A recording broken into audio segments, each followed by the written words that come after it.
Hey guys, this is your girl Andi, and I'm your real estate diva here in the DMV area. If you're new to my channel, hit that like and subscribe button so that you can get more real estate tips from me. Now, this video is about winterizing your home. What does that mean? That means you want to turn off all the water in the property, especially if the home is vacant. If the home is not vacant, you just want to make sure that if you have water spigots on the front and the back of the house or any kind of sprinkler system, that all of that is turned off and that the line on the outside of the house remains open. Why do you want it to remain open? Because you want to make sure that all the water is drained out of that pipe. Because if there's water that's left in the pipe and God forbid it freezes, the pipe can burst and it will, can climb through the pipeline into the home. So you don't want that headache. I want to tell you a little story. I had a client and they were purchasing their first home. They were so excited. We did the home inspection with one of my wonderful home inspectors, Kevin Patient with Metro Capital here in the DMV area. And he told not only me, but also my clients that the heat needs to remain on the property because it's so cold outside. He said it needs to be at least at 68 degrees. When you're the buyer, you cannot do anything about the temperature of the property because you don't live there.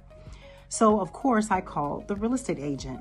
The real estate agent was not only the agent of the property, the listing agent, but they were also the owner because they were flipping the property. So the home was vacant. I tell her this, she didn't pay me any attention and she just kind of brushed me off. And unfortunately, literally 2 days later, the water pipes burst in the home. Of course, she begged for my clients to stay in the deal. But once that happened, it pushed the deal back even further because they had to now fix the water lines and new flooring and new ceiling, and some of the walls had to be replaced.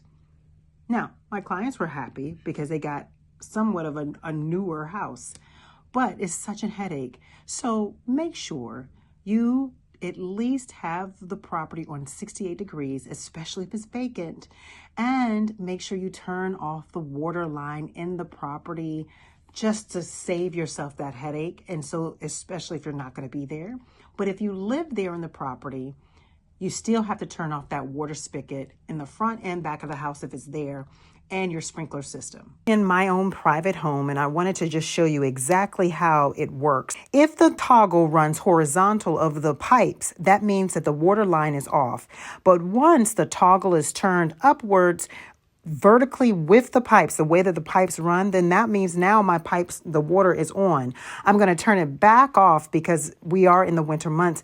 Vertically, if the toggle is vertical of the pipeline, it's on. When it's horizontal of the pipeline, it's off, and it's also connected to your water meter. Typically, it's connected to the water meter. So guys, we're now outside of the house, and that spigot line right there, I'm turning it off just so we can go through the process together. But remember, in the winter months, you want this turned on. The way that I remember it is righty-tighty, lefty-loosey. So to turn this on, the pipe on, we want to make it go the left to turn it on because it's lefty-loosey. Righty-tighty means it's going to turn it off. In the winter months, you want it on, but inside your house, you want the line off.